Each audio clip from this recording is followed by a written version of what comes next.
Karena banyak orang yang kenapa susah memaafkan. Masuk dan Nah, tertanam. itu. Coba nanti digali ya masing-masing. Ada nggak sih luka orang tua kita yang masih tersimpan di hati? Kalau sudah, maksudnya gini, kita sudah tahu gitu, ini kesalahan gitu. Iya. Kita udah maafin, tapi kok masih, maksudnya masih ada kayak kadang ingat. Nah, gitu. Ini Tapi namanya itu belum memaafkan ya? belum sempurna memaafkannya. Karena perlu difahami, memaknai memaafkan. Ada orang yang memaafkan itu artinya ya udahlah, maafin. Ada yang bilang kayak membenarkan perilakunya. Kayak misalkan tadi saya tabok Mas Danang, saya tabok terus memaafkan. Kayak ngasih pesan bahwa nabok itu boleh, atau oh dia benar nabok saya. Kayak tadi Mas Danang bilang karena saya punya hutang gitu. Kan kayak kesannya membenarkan nabok. Padahal kan memaafkan bukan berarti membenarkan perilakunya. Sama seperti kita punya luka sama orang tua gitu ya. Bukan berarti kita membenarkan perilaku orang tua. Enggak juga. Maknanya yang perlu difahami. Jadi kata-kata memaafkan ini memang bias banget gitu. Bias banget. Gimana sih memaafkan? Bias banget, makanya itu perlu kita pahami dulu memaafkan. Kebanyakan terucap tok. Iya, kebanyakan hanya di lisan.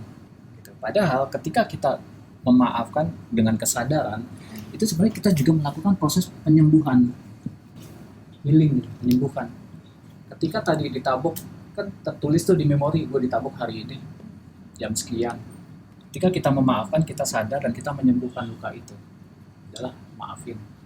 Kalau beberapa orang Inggris bilang, misalnya kalau nggak sengaja kayak tadi, misalnya Dodi kesenggol, maaf ya nggak sengaja, udah kan lupakan. Kalau orang Inggris sering bilang, udahlah forget it, lupain aja yang sudah lewat. Jadi supaya nggak tertulis di dalam hard disk tubuh kita nih, udahlah lupakan, pardon nih. Karena ini salah satu juga proses memaafkan dengan kesadaran untuk menyembuhkan, ya supaya kita nggak ada lagi penyakit.